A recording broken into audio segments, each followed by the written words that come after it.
Hello बच्चों, कैसे हैं? वेलकम टू योर के फॉर फिजिक्स क्लासेस। तो जो बच्चे क्लास 12th पास आउट कर चुके हैं सीबीएसई से या फिर अदर स्टेट्स के, उनका जो क्वेरी है वो एनआईओएस से इम्प्रूवमेंट अप्लाई कर सकते हैं कि नहीं कर सकते हैं, एनआईओएस से वो एडिशनल बायोलॉजी लेके नीट के लिए एलिजिबल है कि नहीं है। एक मार्कशीट या फिर दो दो सब्जेक्ट का मार्कशीट अगर एनआईओएस से लेके आ रहे हैं तो वो वैलिड है कि नहीं है। दो मार्कशीट, इन सब के बारे में डिस्कस करेंगे। एग्जाम कब देना है और फी क्या होगा और कैसे अप्लाई करना है फॉर्म को, तो सबके बारे में डिस्कस करेंगे। तो आप लोग प्लीज प्लीज इस वीडियो को लास्ट तक देखिएगा, सारा आपका क्वेरी क्लियर हो जाएगा। तो सबसे पहला पॉइंट है, डिस्कस करें उससे पहले आप लोग जो इस चैनल पर नए हैं तो प्लीज सब्सक्राइब कर दीजिएगा। तो एनआईएस बोर्ड, सीबीएसई बोर्ड और स्टेट बोर्ड के बारे में हम डिस्कस कर रहे हैं जो ऑलरेडी क्लास 12 दे चुके हैं। तो उनको बहुत सारे बच्चे बोल रहे हैं कि सर हम इम्प्रूवमेंट अगर एक पेपर का दे रहे हैं या दो पेपर का दे रहे हैं या तीन पेपर का दे रहे हैं तो वो अलग मार्कशीट आएगा एनआईएस का, जो कि दो बोर्ड अलग अलग हो जाएगा। तो ये आपका कहना सही है, बट आपने कहा सही है, बट इसमें क्या है ना, एनआईएस आपको अपॉर्चुनिटी देता है कि आप इस कंडीशन में आपको ये मार्कशीट वैलिड है, आप अटैच कर सकते हैं सीबीएसई बोर्ड के साथ साथ और अदर स्टेट बोर्ड के साथ साथ। तो तो वो वैलिड कब है? जब जो बच्चे क्लास 12 में पास आउट कर चुके हैं, मतलब मिनिमम जो ऑल 5 पेपर्स होता है उसमें अगर पास आउट है वही इम्प्रूवमेंट के लिए अप्लाई कर सकते हैं। तो जो पास आउट स्टूडेंट है वही अप्लाई करेंगे, तो उनका मार्कशीट सिर्फ आएगा, ओके। और आपका सर्टिफिकेट जो है वो आपको सीबीएसई या फिर स्टेट बोर्ड आपको certificate, passing certificate already generate कर चुका है, तो आपको सर्टिफिकेट की जरूरत नहीं है। तो सिर्फ आपको एनआईओ से मार्कशीट लेके अटैच करके स्कैन करके आप पीडीएफ अपलोड कर सकते हैं। तो उसके बारे में डिस्कस करेंगे। तो 75% जो क्राइटेरिया है जेई का, जेई मेन का, वो आप एनआईएस बोर्ड के थ्रू एग्जाम देके अचीव कर सकते हैं। और ये एग्जाम आपका अक्टूबर नवंबर में होता है, जो कि इजी होता है। क्लियर? ऑन डिमांड एग्जाम भी होता है जो हर मंथ होता है, बट वो थोड़ा टफ होता है, तो हम उसको प्रेफर नहीं करेंगे। ठीक है? तो अगर किन्हीं बच्चों को लगता है नहीं सर मुझे डाउट है, अगर थोड़ा भी डाउट है या फिर उनको 5 पेपर देने का मन है या 5 पेपर देना चाहते हैं, तो उनसे रिक्वेस्ट है कि वो फिर से क्लास 12th में एनआईएस बोर्ड से अपीयर हो जाए। क्लियर? और उनके लिए फायदा ये है कि वो अप्रैल मई में 2024 का में एग्जाम दे सकते हैं और वो अपीयरिंग कैंडिडेट बन के फिर से आईआईटी में बैठ सकते हैं। फिर से उनको दो अपॉर्चुनिटी मिल जाएगा, दो ऑप्शन मिलेगा आईआईटी करने का। तो आप ये भी काम कर सकते हैं और अपीयरिंग में आप फॉर्म अप्लाई कर सकते हैं। क्लियर? अब बात आती है जो बच्चे का आरटी लगा हुआ है और ओवरऑल पास है। जो बच्चे का आरटी लगा हुआ है, ओवरऑल पास है, वो उनके साथ तो बहुत दिक्कत हो रही है क्योंकि वो कंपार्टमेंट भी नहीं दे पा रहे हैं, फिर से 12th में नहीं कर सकते हैं। तो उनके लिए है कि वो भी इम्प्रूवमेंट कैटेगरी में जाके एनआईएस के थ्रू अप्लाई कर सकते हैं फॉर्म को। क्लियर? तो जो फिजिक्स, केमिस्ट्री, मैथ्स या बायोलॉजी वाले जो भी स्टूडेंट हैं जिनका क्वेरी आया हुआ है, तो वो बायोलॉजी का अगर फेल है या फिर पासिंग से कम है, या केमिस्ट्री का, या तो एक पेपर का आप देके आप ऐड कर सकते हैं। क्लियर? बात आती है कि जो बच्चे फेल हो गए हैं कंपार्टमेंट, जो कंपार्ट आ चुका है क्लास 12th में, वो क्या करे? तो उनको सिंपली, उनके पास दो ऑप्शन है, या तो वो अगर 2023 के बोर्ड के हैं तो वो next year as a private candidate बन के वो एग्जाम दे सकते हैं 2 से अधिक पेपर में। क्लियर? या फिर अगर इस साल उनको पास आउट होना है, यानी जनवरी तक उनको मार्कशीट चाहिए, तो वो फ्रेश री एग्जाम दे सकते हैं अक्टूबर नवंबर में, या फिर टीओसी भी करा सकते हैं, ट्रांसफर ऑफ क्रेडिट भी करा सकते हैं। तो ट्रांसफर ऑफ क्रेडिट 2 पेपर का मैक्सिमम आप करा सकते हैं, पिछले बोर्ड से सीबीएसई से एनआईएस में या फिर स्टेट बोर्ड से एनआईएस में, वो करा सकते हैं। और 3 पेपर का एग्जाम देके आप ओवरऑल 5 पेपर देके एक मार्कशीट आपको मिल सकता है। तो एक मार्कशीट बनने के लिए आपको आप अगर फेल है या कंपार्टमेंट है तो ही आप एक मार्कशीट आपका बनेगा। क्लियर?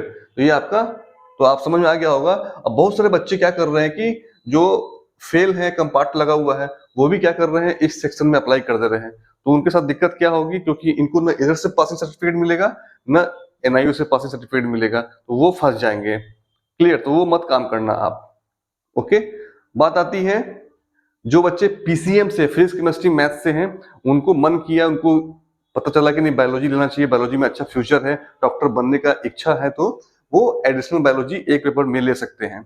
बट इसका फी थोड़ा अधिक होता है नॉर्मल पेपर से, क्योंकि एनआईएस एडिशनल पेपर या फिर आप अगर पेपर आपका जो पहले से 12th बोर्ड में है उसके अलावा कोई पेपर आप ले रहे हैं तो उसका अलग से चार्ज लेता है, फी और रजिस्ट्रेशन के अलावा, ध्यान रखिएगा।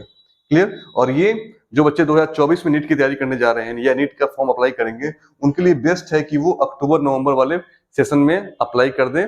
2023 में इनका रिजल्ट जनवरी 2024 में आ जाएगा, तो आप जब फॉर्म अप्लाई करेंगे नीट का तो आप ये नंबर आप डाल सकते हैं और 2 मार्कशीट मिलेगा उसको अटैच कर सकते हैं। तो ये आपका कंफ्यूजन आई थिंक दूर हो गया होगा। तो प्लीज आप ध्यान रखिएगा, 2 मार्कशीट से कोई दिक्कत वाली बात नहीं है। 1 मार्कशीट से आपको सर्टिफिकेट मिलेगा जो ये सीबीएसई बोर्ड का है, ठीक है ना, या स्टेट बोर्ड का, और 1 मार्कशीट जो मिलेगा आपको सिर्फ वो मार्कशीट मिलेगा, सर्टिफिकेट नहीं मिलेगा, क्योंकि आपको ऑलरेडी आप पास आउट है। क्लियर? बात आती है कि अक्टूबर नवंबर में जो एग्जाम होगा फिजिक्स का 28 अक्टूबर को है। ये आपको एग्जैक्ट डेट नहीं है बट टेंटेटिव डेट है। मैथ्स का 17 नवंबर को, केमिस्ट्री का 5 नवंबर को, बायोलॉजी का 21 नवंबर को, इंग्लिश का 7 नवंबर को। तो ये आप देख सकते हैं पीसीएमबी वाले के लिए हम लेके आए हैं। तो ये टेंटेटिव है, इसी के आसपास डेट पड़ेगा। क्लियर? तो आपके पास टाइम भी है, तो आप इस प्लीज अप्लाई कर सकते हैं। बात आती है 2 मार्कशीट का। तो 2 मार्कशीट में आपको सीबीएसई और स्टेट बोर्ड का अगर आप पास आउट हैं और सब्जेक्ट मार्क्स आपको मिलेगा उसमें मार्कशीट में, और रिजल्ट में पास लिखा रहेगा। लेकिन जो एनआईएस बोर्ड है, जो एनआईएस बोर्ड का है, वो आपको ओनली सब्जेक्ट इंप्रूवमेंट वाले में अगर अप्लाई कर रहे हैं तो एनआईएस बोर्ड का ओनली सब्जेक्ट मार्क्स आएगा और नो सर्टिफिकेट, सर्टिफिकेट आपको नहीं आएगा। तो आप इसको, इस मार्कशीट को इसके साथ अटैच करके स्कैन करके आप पीडीएफ बना के आप कहीं भी फॉर्म में अपलोड कर सकते हो। क्लियर? और जब आप काउंसलिंग में जाओगे दोनों मार्कशीट को साथ में लेके जाना है। ओके, उससे कोई दिक्कत नहीं है। उनको पता रहता है कि एनआईएस बोर्ड ये ऑप्शन देता है, इसलिए काउंसलिंग में कहीं कोई दिक्कत नहीं होगी। ऐसा नहीं है कि उनको नहीं पता है। और एनआईएस बोर्ड आपको पता है सेंट्रल गवर्नमेंट का ही ये बोर्ड है, ठीक है ना, तो ये आपको कहीं से कोई दिक्कत वाली बात नहीं है। क्लियर? और पासिंग ईयर क्या होगा? तो पासिंग ईयर जो आपका स्टेट बोर्ड है, जो सीबीएसई में आप पास आउट है, वही पासिंग ईयर रहेगा और वही रोल नंबर आपको फॉर्म में नीट या जेई के फॉर्म में अप्लाई कर सकते हैं। क्लियर? और जो बच्चे को एडमिशन लेना है तो वो हमारी टीम आपको हेल्प करेगी, सपोर्ट करेगी। आप एडमिशन ले सकते हैं हमारे थ्रू। तो क्योंकि ऐसा देखा गया है कि बहुत सारे बच्चे या किसी और से अप्लाई करवा रहे हैं तो उनसे ज्यादा फी मांगा जा रहा है, या फिर जो बच्चे अप्लाई कर रहे हैं खुद से भी तो वो गलत तरीके से फॉर्म अप्लाई करते रहे तो पक्का उनका रिजेक्ट हो जाएगा। क्लियर? तो और एक बार जब गलती हो जाएगी तो एनआईएस फिर से फाइन लेता है, और कुछ तो फाइन देने के बाद भी ठीक नहीं होता है। क्लियर? तो आप लोग ये गलती मत करें। आपको जहां पे एक पेपर का जरूरत है एक पेपर में अप्लाई करवाया जाएगा, 2 पेपर का जरूरत है इंप्रूवमेंट का, दो पेपर में हम लोग अप्लाई कराएंगे। ओके? और जो बच्चे एडिशनल बायोलॉजी ले रहे हैं उनके लिए सिर्फ एडिशनल बायोलॉजी हम लेंगे, क्योंकि बहुत सारे ऐसे जगह पे मेरे बच्चों लोगों को फोन किया है कि सर मुझे बायोलॉजी एडिशन लेना है, बट वो बोल रहे हैं कि 5 पेपर का आपको एग्जाम देना पड़ेगा तभी वैलिड है। ऐसा बिल्कुल नहीं है। ओके? वो आपको 5 पेपर देने की जरूरत नहीं है। तो आप लोग प्लीज केयरफुल रहिएगा। पैसा भी अधिक लग रहा है और फिर वो उतना ही काम करेगा जितना जो हम बताएंगे। क्लियर? तो आपको अप्लाई करने के लिए आपको डॉक्यूमेंट चाहिए, फोटो चाहिए, सिंपल, ज्यादा कुछ डॉक्यूमेंट नहीं है। सिग्नेचर चाहिए, क्लास 10th एंड 12th का मार्कशीट चाहिए, आधार चाहिए, मोबाइल नंबर चाहिए। क्लियर? तो आपसे रिक्वेस्ट है कि ये डेटा आप अगर शेयर कर दीजिएगा तो हमारी टीम आपको, तो जिन बच्चों को एनआईएस में एडमिशन लेना है तो वो यहाँ पे kk4pco.in पे जाके आप क्लिक करके NIS registration for class 10th and 12th पे क्लिक करना है। यहाँ पे आपको अपना डिटेल्स अपडेट कर देना है। NIS registration for class 10th and 12th, name, mobile number, email ID, जो भी यहाँ डेटा अपडेट कर दीजिएगा, और यहाँ अटैच फोटो सिग्नेचर पे अटैच करके यहाँ पे डॉक्यूमेंट अपलोड कर सकते हैं और सबमिट कर दीजिएगा। इस तरह से आप 9631210218 पे कॉल भी कर सकते हैं, ज्वाइन अस भी कर सकते हैं। वहाँ पे आपको मेरी टीम कॉल कर लेगी आपको। तो ये था आप लोगों को अपना डिटेल, और प्लीज आपसे रिक्वेस्ट है कि जो भी डिटेल्स अपडेट कर रहे हैं तो सही फॉर्म फिलअप कीजिएगा, क्योंकि एक मिस्टेक फिर से आपको रिजेक्ट हो जाएगा एनआईएस में एडमिशन, या फिर अगर एक्सेप्ट हो भी जाता है तो फिर फाइन करा के फिर ठीक करना पड़ेगा, जो काफी लेंदी प्रोसेस है। तो आपसे रिक्वेस्ट है कि correct information, correct form fill up कीजिएगा। तो प्लीज आप सबसे रिक्वेस्ट है कि अगर इसके बाद भी आपको डाउट रह गया है तो आप कमेंट कर सकते हैं, और मैसेज भी कर सकते हैं, फोन भी कर सकते हैं। व्हाट्सएप नंबर दिया हुआ है, और ये टेलीग्राम चैनल भी ज्वाइन कर सकते हैं। तो प्लीज आप लोग से रिक्वेस्ट है कि अक्टूबर नवंबर में एग्जाम दे दीजिए, ताकि जनवरी में आपको रिजल्ट आ जाएगा और नीट का आप फॉर्म अप्लाई कर सकते हैं विदाउट एनी हेजिटेशन। नहीं तो दिक्कत क्या होगी, जब आप फॉर्म अप्लाई करेंगे तो आप उसमें बायोलॉजी का एग्जाम देने जा रहे होंगे अप्रैल मई में, ओके, तो उसमें आप अपीयरिंग लिखेंगे या फिर पासआउट लिखेंगे, यहाँ पे कंफ्यूजन आएगा। क्लियर? तो आपसे रिक्वेस्ट है, जो बच्चे पहले से अलर्ट हैं तो वो अक्टूबर नवंबर में ही एग्जाम देते हैं। इसका लास्ट डेट 31 जुलाई है, ओके, ये 31 जुलाई लास्ट डेट है, तो आप लोग प्लीज अप्लाई कर लीजिए, ओके। और किसी को कोई डाउट है तो प्लीज मैसेज कर सकते हैं, कमेंट कर सकते हैं। तो आई थिंक ये कॉन्सेप्ट क्लियर हो गया होगा। तो जो चैनल पे नए हैं, जो फर्स्ट टाइम मुझसे मिल रहे हैं, उनसे रिक्वेस्ट है कि प्लीज सब्सक्राइब करके नोटिफिकेशन बेल बटन दबा दीजिएगा और शेयर कर दीजिए अपने दोस्तों में, ताकि उनको भी हेल्प मिल जाए।